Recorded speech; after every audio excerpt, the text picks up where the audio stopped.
Une réalité qui nous avait été cachée dans cette armée.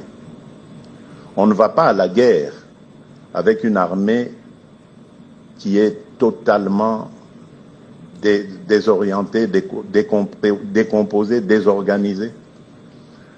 J'ai dit il y a quelques mois ici, en parlant de l'état dans lequel j'avais trouvé notre armée, en disant que nos militaires étaient vraiment à l'état de clochard.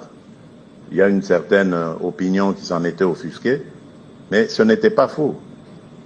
Lorsque vous avez des militaires qui sont appelés au front, mais qui sont dans l'incapacité d'y aller sans leur famille de civils, femmes et enfants, parfois mineurs, incapables d'y aller en les laissant seuls derrière parce que dès qu'ils se déplacent, ils n'ont plus de place dans le camp où ils habitent.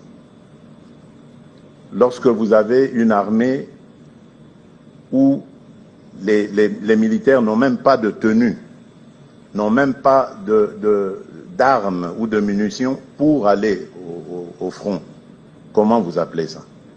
Et est-ce que vous pouvez imaginer ou projeter de faire une guerre en ayant une telle situation? Je ne crois pas. Il faut donc se rendre à la réalité et essayer de jouer sur toutes les possibilités, les manettes que nous avons. Et nous avons, moi je peux le dire aujourd'hui, fait vraiment des exploits parce que pendant qu'il y avait cette guerre, nous avons mobilisé les ressources nécessaires afin de pouvoir monter cette armée en puissance.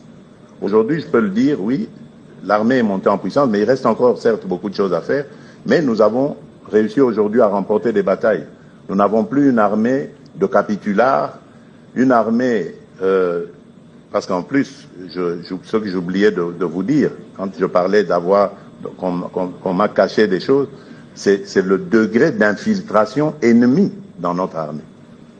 Ça veut dire des agents ennemis, des gens qui étaient dans notre armée qui, au fil des mixages et des brassages qui se sont faits, soi-disant, suite à des accords de paix, ont fini par miner cette armée de l'intérieur. Ce sont des choses qui ne s'aperçoivent pas comme ça à l'œil nu, mais qui, pour ce mal que nous avons vécu, ont apporté le bien de l'information. Aujourd'hui, nous savons que notre armée avait été infiltrée, notre armée avait été minée de l'intérieur et détruite de l'intérieur, parce qu'il y avait des plans machiavéliques visant à prendre une partie de notre territoire national. C'est ça la vérité. Et donc, face à cette dure réalité, on n'avait pas d'autre choix que de jouer la diplomatie au maximum. Et je crois que ça nous a réussi. C'est aussi une autre arme, la diplomatie. Vous ne devez pas la redouter. Lorsque le président Obama, que je respecte, dit